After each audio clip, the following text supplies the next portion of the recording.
โมตัสสะภะคะวะโตอะระหะโตสัมมาสัมพุทธัสสะนะโมตัสสะภะคะวะโตอะระหะโตสัมมาสัมพุทธัสสะนะโมตัสสะภะคะวะโตอะระหะโตสัมมาสัมพุทธัสสะพุทธังธัมมังสังฆังนัมมัสสามิ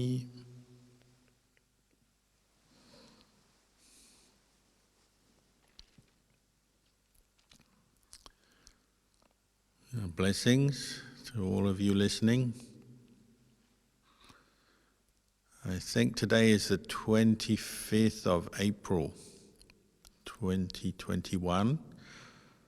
So that means today is exactly 20 years to the day that I arrived in Warburton, East Warburton, in the state of Victoria, Australia. East Warburton is the village where our monastery, Bodhivana Monastery, is situated.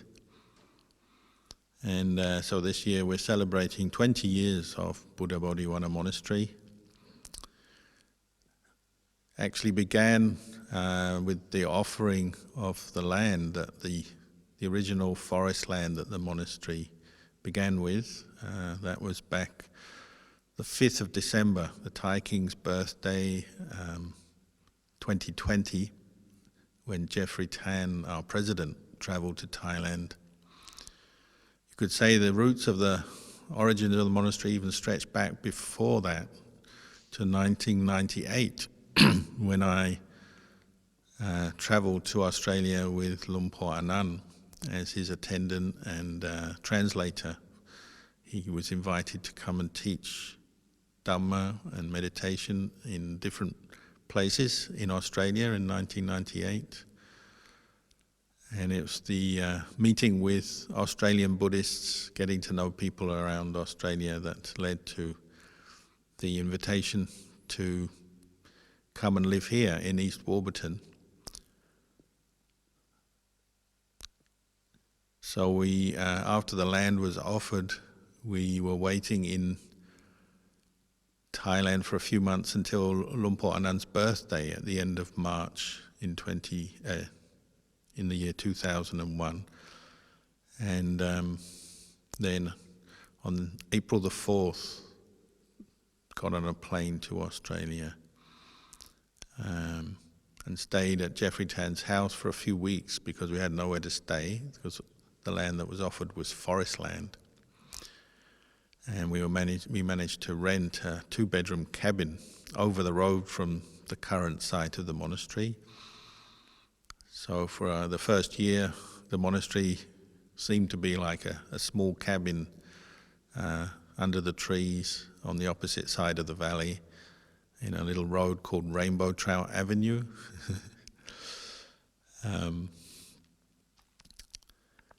And I was living there with Venerable Anando, who came over for the first couple of years of the monastery.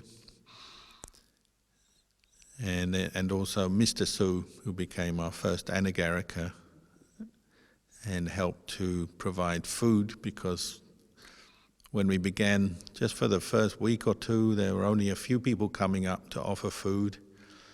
But very quickly, people came forward to offer food. Even our neighbours started to offer food on a regular basis. We'd go bindabata and they'd follow us back to this cabin, even though they hadn't known us before and they weren't Buddhists. Something about Buddhist monks and the presence of them in the community that draws out goodness in people's hearts. And so even our neighbours showed how generous they could be. So from the beginning of this whole project, coming to live in East Warburton and building this monastery, we've never gone without food, which is a nice recollection. We usually have had too much food, very good food, and too much of it. So in our monastery, we've never had to cook or have a cook. We've always had people willing to bring food to offer us, even though we don't ask anyone to do that. People have done that for the last 20 years. So that's something that the Sangha are always appreciative of. And it just shows you how many generous people and how much generosity people have in their hearts. And that's part of the role of a monastery in the community, is to give an opportunity for people to practice generosity in different ways by supporting Sangha. I remember in that small 2-bedroom cabin, already we were fortunate. We had visitors from other parts of Australia and overseas. Senior monks that we knew came to visit us, so we were very blessed. And the support was, we still hardly knew anybody, but the support was there, that we didn't feel concerned that we weren't going to get enough food. We didn't know, but it seemed like it was there was enough generosity in the community. The food was actually so good that after living in that cabin for a few months, one of our neighbours at the back of the cabin, they had a pet pig in their garden, and they had a little caged pen where the pig would live. And it was an unusual pig. I think it was one of those kind of special breeds, because it was actually orange with purple spots, which is not what your average pig looks like. But it's a very friendly pig, and you could go and stroke it and say hello to it. And we would give the leftover food from the monks' bowls after we'd eaten our meal. There's always a little bit of scrap food left, or from the plates that were offered. And we'd give it to the pig every day. We'd also feed the birds, but we gave the best food to the pig. And so the pig quite liked the monks, and so after a couple of months of feeding it, it dug a tunnel under the fence from the neighbouring property into our property and came in. And one day we found the pig in our kitchen. He didn't want to wait until there was a blessing and the food was offered. He just wanted his food straight away. Well, actually I think it was a she. So the pig would come straight into the kitchen looking for the food, following the smell, I guess. So we had to repair the fence, fill in the hole, because we couldn't have a pig scaring the dana offerers. But perhaps it's just a testament to how good quality the food was. So we lived in that house for about a year after we arrived here, until we were able to start building our first kutis. Monks' dwellings are called kutis, like meditation huts on the hill.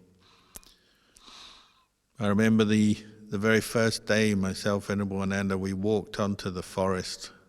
We lived in our hut across the road, and we'd walk up into the forest that had been offered as land for a monastery. And at that time, there's no road, water, electricity or anything. It's just trees. Very peaceful. And I remember the smell of the eucalyptus oil. It was a sunny day, so the eucalyptus oil is always more pungent on the sunny days as it evaporates from the leaves. So we both looked at each other and thought, this is like walking into a sauna. Very nice smell of menthol, eucalyptus. And we're just walking around the forest, and as we were finishing our walk, coming out of the forest, we're coming downhill, and there's a tree next to us, which was lower on the hill than us, so we were at the same height as one of the branches of the tree. And sitting on it were two huge birds. And they caught our eye because they were so big. And because we got very close to them, just a few meters away from them, they just glided off their perch on this branch right in front of us. And they were what we call wedge-tailed eagles, which are the biggest birds of prey in Australia, and one of the biggest kind of eagles in the world. Their wingspan is almost 3 meters. So they're huge, and there were two of them together sitting on the branch. And it was like they were meeting us or checking us out, I don't know. But they were so big, bigger than any bird I'd seen in Thailand. Again, we just looked at each other and laughed and said, whoa, what is this? We thought we'd come to Jurassic Park or something, because these birds were so big, very impressive. So that was the beginning of Bodhivana Monastery.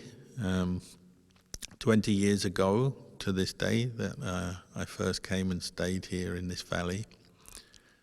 And since then, it's turned out to be a very good place to practice the Dhamma. As I said, it's been a source of great generosity, people providing food and other requisites for the resident Sangha over the years, providing donations to help build the place. And all of this has come quite spontaneously because we follow Ajahn Chah's tradition and teaching and the Vinaya of the Buddha. We don't ask people for anything. We just practice here, and it seems that there are many people around, both in Australia and overseas, who have wanted to help support the project of building a monastery. And it's an ongoing thing. Monastery is a place where people live. Many people live and many people come to practice. So there's always opportunities to help, to volunteer, to support in one way or another, and that has continued to this day. So hopefully it's brought a lot of joy to many people.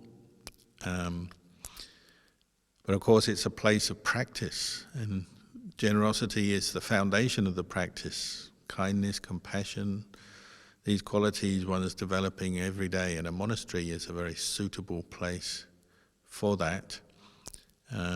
But it's also a place you're learning about the mind.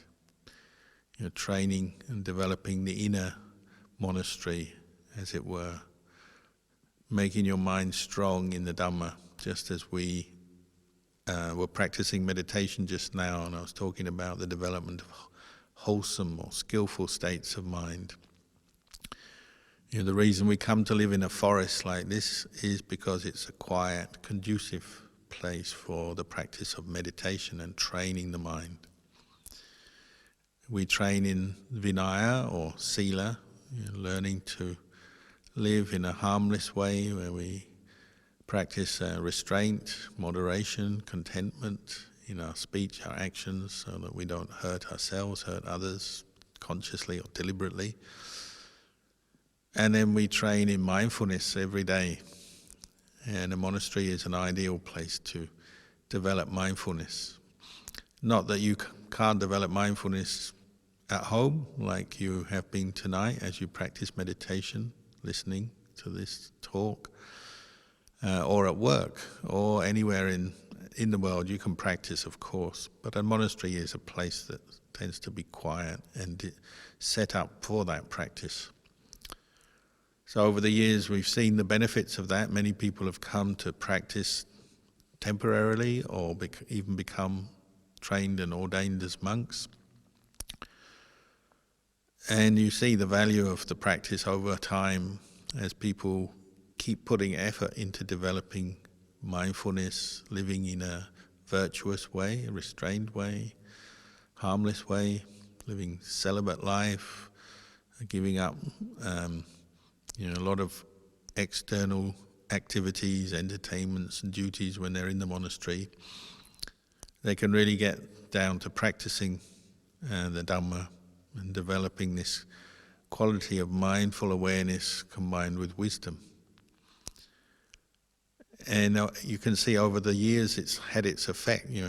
If you keep putting wholesome inputs into your practice, developing mindfulness and wisdom, contemplating the Dhamma, coming to understand it, and repeatedly working with your mind to bring it to the Dhamma, or incline it towards the Dhamma, towards truth, then that is a very powerful karmic force in your life, and it brings you, I hope, it's brought people great happiness, some peace, depending on how their practice is going or has gone, but certainly some happiness and joy, and some wisdom and understanding.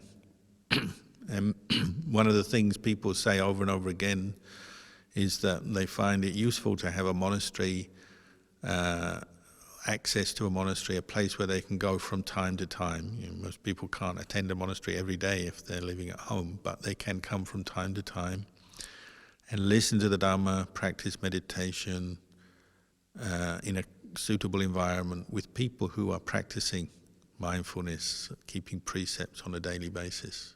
they found that over a long period of time, some of that Dhamma sticks in their mind, not just the memories of words and teachings, but their experience in Dhamma practice grows. And they become more peaceful and wiser for it, and you can see that. Whether it's just becoming more skillful in the use of precepts, seeing the value of them. So like over the years, many people have come here and they say, I have a habit, I can keep the precepts, but I still tell lies sometimes, or I drink sometimes, but over the years gradually changing their behavior. So people I know have quit drinking, say, or tried to quit lying. People have given up killing, is a quite common one, isn't it? And people begin practicing in connection with the monastery, listening to Dhamma, trying to keep precepts, but they still swat flies or kill ants in their kitchen or whatever it may be. But over time, they learn to not do that, to change their behavior. And now we've been here 20 years, you can see some of the benefits of that. People who have learned to change their behavior for the better on the level of sila, learning to live more virtuously. And also, you see the benefits of it as well. I always remember the story of one man who came here who used to drink as a work thing. People always say, I'd like to keep the precepts, but I have to drink with my work colleagues as a social thing, or just to sort of keep up appearances and join in various activities. But then that person reached a point where they decided, no, I want to keep the 5 precepts now. I've practiced long enough, I don't doubt that they're the right way to go. So even if it might risk my work, my career, I don't mind. It's because it's a good thing. They understood the intention to refrain from drinking is a good thing. It helps you to preserve your mindfulness, your wisdom faculty works better. So they committed to the 5 precepts very fully. And then they still got pressure from work that they had to take clients out and look after them, which meant going to the hotel and having drinks with them and whatever. But now they couldn't do that, so they would go, and there was one group of overseas clients coming to agree on a deal to make money for the company, and they were told, this person was told to take them out, entertain them, which involved drinking alcohol, but they refused, and they went with them and they looked after them, but they didn't drink. They just had their orange juice or whatever. And they weren't sure how it would go, but in the end, the company got the deal, and the people said the reason they were so happy to do this deal with this company is because this man who was the one looking after them was so principled that he wouldn't drink alcohol even when he was entertaining clients. He didn't give in to that sort of desire for the greed to get more money or get on in his job or please the boss, but he just stuck to his guns. They said they were impressed by that. That's the kind of thing you see over the years, people who get strength from associating with Sangha, particularly learning to keep precepts, be more careful with their speech, their actions. They get strength to do that because they keep coming in association with the Sangha, coming to a monastery, fellow practitioners. You get strength from that. Many people say it's hard to keep the precepts in life because many people around you don't keep them. So it's up to us, isn't it, to associate with others who keep the precepts, go to places where it's encouraged and where you get taught how to do it and supported in it. That's another benefit of a monastery in the community is that it provides that strength and support for people who really want to practice the Buddhist teachings. Because the Sangha have ordained and committed to the practice in a wholehearted way. We're not doing this. If you become a Buddhist monk, you can't really do it in a half-hearted way, or not for very long. You have to keep the rules, and you have to be very determined to practice, because you don't have an income and you don't have a lot of distractions, and you're only really channeled in the direction of doing more good through the practice. So you have to be very committed. But that commitment that comes from a Buddhist monk draws commitment out of others. So other people who come to a monastery appreciate the practice of the Sangha, and they want to. Sometimes they want to join in, so they come and participate here in meditation programs or stay in the monastery. Or even if they just come for the day and go home, they get a certain strength. And that spreads out into the community. You can see many people, local people who are Buddhist and don't particularly practice Buddhism in any formal way, but they say they're very happy to have a monastery here in the neighborhood.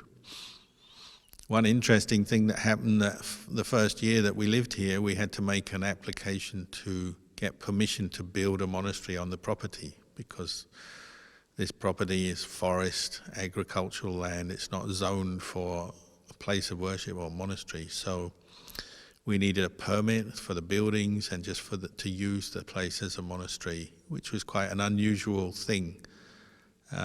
Required a lot of explaining to the local council and planners and people, what a monastery is, what we do. But it made people aware that we were here. They not only saw us, but they were aware that we were building a monastery, and that brought out a lot of support in the community, quite spontaneously again. Local people were very happy with the idea. And even at one point, one neighbour, for some reason, took a dislike to what we were doing and objected to the council. Just one person. You have the right in Australia to object to, planning proposals, so he objected. And then when many of the local people heard of that, they said, we should show our support. So they ended up writing hundreds and hundreds of letters from different people in the area in support of the project. And again, we didn't ask for that. They just felt they wanted to do it because they saw the monastery as a good thing. And it even got to the point where the local council, they rang me up and asked me to stop people writing letters in support of our project. They said they've got the message, they know that people like the idea of a monastery, and they're obliged by law to answer every letter that they get. And I think they got over 500 letters, so they said they have to employ someone every day just to write answers to all these letters. So they say, it's using up a lot of resources, can you stop? And I said, well, we can stop, sure, but we aren't actually the one telling people to write. They just want to write off their own back. So anyway, that was another nice thing. Just showed that majority of people in the neighborhood are quite happy with the monastery and supportive, friendly, and over the years we've got to know many people. And people come from near and far. Again, they're looking for spiritual sustenance, and the monastery is a place like that. So you get the good example of the Sangha, you get teachings, you get the peaceful environment, you get the chance to practice generosity, volunteering, and you get the chance to learn about meditation from people who do it every day. Nowadays there's a lot of teaching out in the world, which is good. Some teachers are more experienced than others, but when you learn from Sangha, you can at least feel, well, these are people who have committed to the path of practice. They've given up a lot, and they are living the life, as it were, walking the talk, talking the walk, whatever people say. The Sangha tend to be more experienced, especially over years of practice, because Buddhist Sangha have to really learn about the mind, where suffering comes from and how to overcome it, because you've got no escape. In a monastery, it's a very good, peaceful place, good environment to practice, but you've got very little distraction. So you have to work with your mind every day. And you don't have much escape, distraction, so you have a mood. Sometimes you're inspired and your mind is very peaceful, or you're enjoying things, and then other times you're not. You have to deal with your own, what we call mental defilements, these qualities of mind that darken the mind, blemish the mind, and bring suffering when we get caught into them. So that can be stubbornness or anger or worry or fear or greed for things you haven't got, or dullness and sleepiness, depression, sadness, apathy, or just doubt about the practice and whether we can do it or not. All the different mental defilements come up, and you have to learn how to face them and deal with them in a monastery, because you don't have much choice. One of human beings' sort of main ways of dealing with mental suffering is to seek distraction, to run away from it. Sometimes physically run away from it. So sometimes that happens in monasteries as well. People come and stay here and they find it too difficult when their moods come up. They have to be with their moods, so they run away from the place to get away from their own moods. So I don't think it works very well, but if you've come from a household where maybe you go back to your household where you've got food and entertainments and friends, and you can do exactly what you want, which is what we do, isn't it? How do we deal with stress? We often try to forget it, blot it out, deny it, suppress it. But a monastery is a place for learning and understanding about stress and suffering and how it arises and how to skillfully let it go and end it. So it requires a lot of patience, but over time that patient effort brings its rewards. So, living in a monastery or even just attending a monastery regularly brings people so many rewards, because they're learning how to deal with their moods and their mental states and developing mindfulness, awareness and understanding. So a monastery is a place of learning about ourselves, and often people mature very quickly in living it or associating with a monastery because they really are looking more deeply into their experience. Sometimes people get it wrong. Like when you start practicing meditation, your mind is opening up. By turning attention inwards, your mind is opening up to suffering and its causes. And sometimes we mistakenly say it's the meditation that is bringing up the suffering. Or you go and stay in a monastery and you're with your own mind all the day, and you're seeing your different thoughts and moods, and you've got no escape from them. So you say, well, the monastery is the cause of that. Or if you're sitting meditation, the meditation is the cause of this suffering. But that's not correct, is it? It's the meditation practice and developing mindful awareness is simply revealing to you what is already there. And it takes a bit of patience and goodwill to face up to things. You have to have the right attitudes in order to go into your own mind and become more aware of things. Unfortunately, especially in the beginning, we often are not very strong in our faith, and our mindfulness is a bit patchy and weak, so we meet with different mental states and moods, and then we recoil from them. We find, this is too difficult, Or maybe pain in the body. When we're meditating, we have some pain in our knees or our back. And in the beginning, often we just can't be with it. We're not mindful enough, we're not patient enough, so we quickly stop. And this is a very common experience. But what you find is if you practice regularly, and practice in many different ways, like learning to chant, chanting regularly, learning to meditate, learning to listen to Dhamma, all the activities that you do in a monastery, learning to keep precepts and so on, you little by little you get more strength of mind, more experience, more confidence, more understanding, and you see that it's good for you and it's helping you. And that particularly you're getting wisdom, where you're seeing these different moods and even feelings, mental feelings that are unpleasant or even painful physical feelings. You're seeing them all as transient, changing experiences, and you get a lot of understanding from that. You're knowing that pain arises, passes away, means you're not so scared of it. You don't react so much with aversion to it. you're getting to know your mind, but just knowing from a place of quiet awareness, watching, observing, rather than always reacting and running away from suffering. You're starting to understand it better. You're getting to know your own mind and body better. And I'd say in the long run, that's one of the greatest benefits of having a monastery, or somewhere where you can keep going back to receive teachings, practice, get support from other practitioners and teachers. It helps you to grow and mature in your own practice. And particularly, you're strengthening this ability to let go. Let go of your attachment to painful feelings, if that's what's bothering you. Painful memories, if that's what's bothering you. To different desires, wanting things, wanting to be something, wanting to get things, wanting to get rid of what you don't like, wanting to get what you want.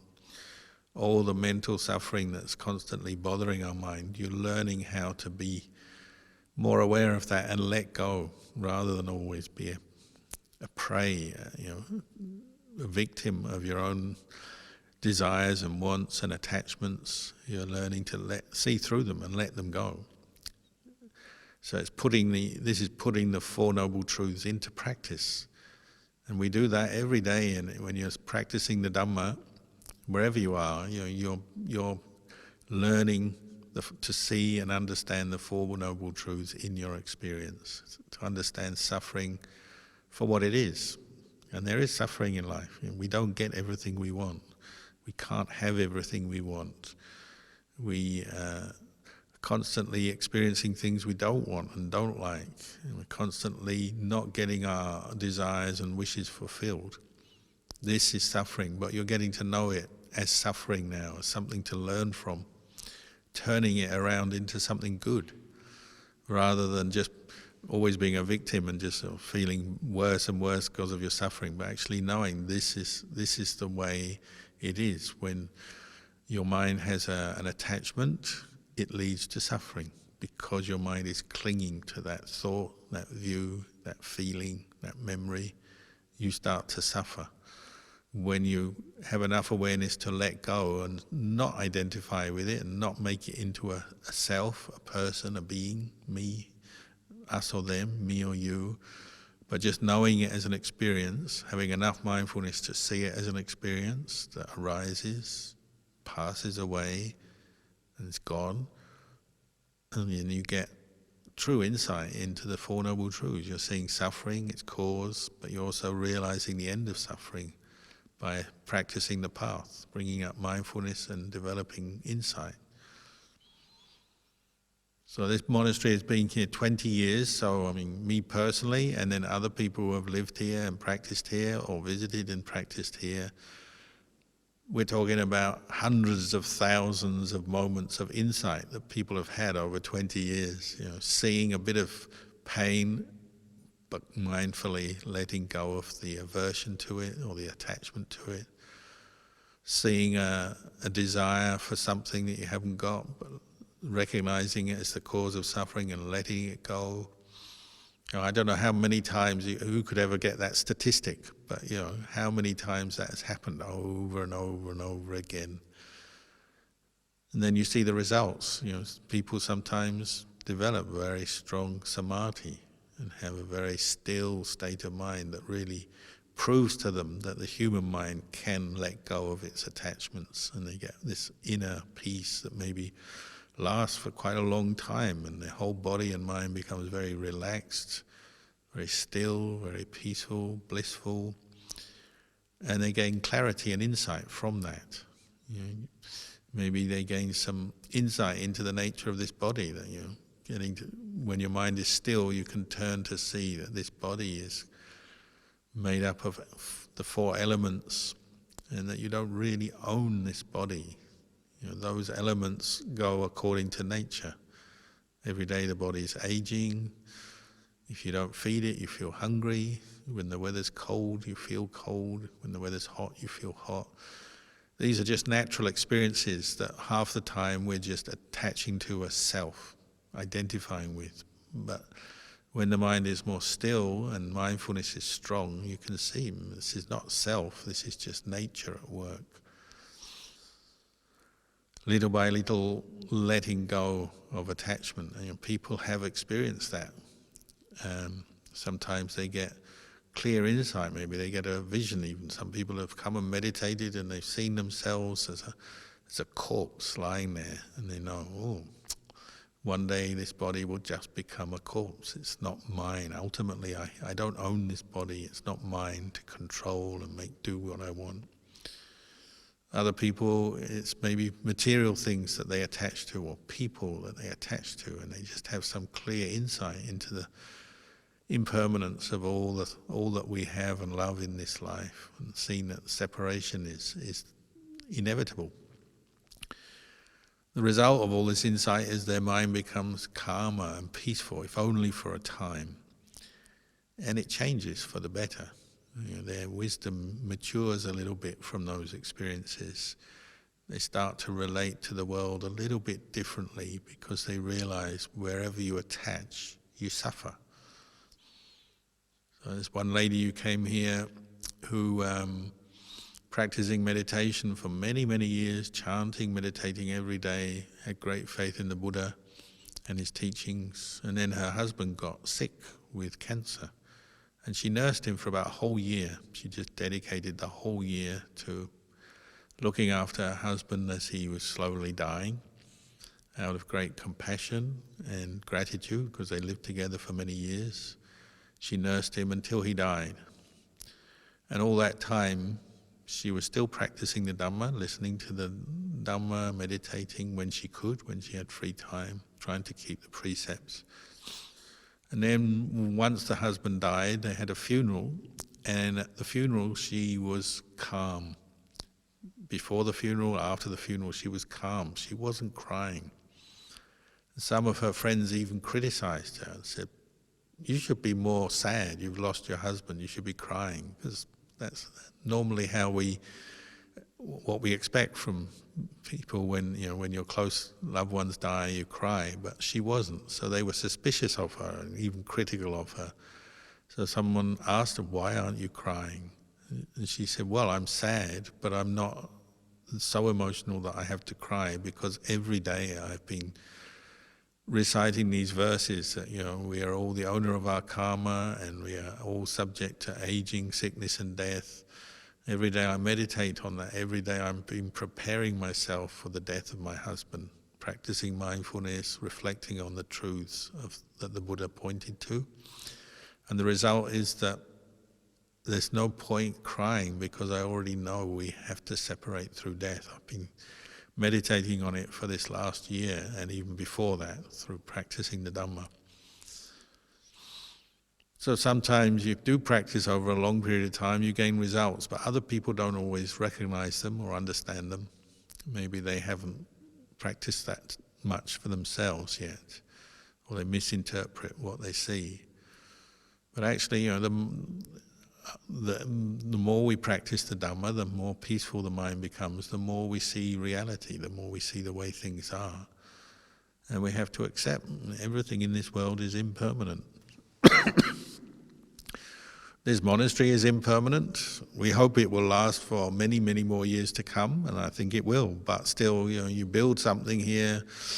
This meditation hall we're sitting in, if you go outside, you look at the roof, you can see, it's already got moss and little lichen on it. One day we'll have to replace the roof, I guess. After 20 years, the monastery needs repairs sometimes, and you have to rebuild things and clean things and maintain things. So even monasteries don't last. Human bodies don't last, monasteries don't last. Excuse me. But this is all teaching us. And if you use these teachings, use suffering as a teacher, impermanence as a teacher, not self as a teacher, it frees your mind from suffering, from attachment. So, maybe I'll end the talk there. I seem to have a little bit of a cough today.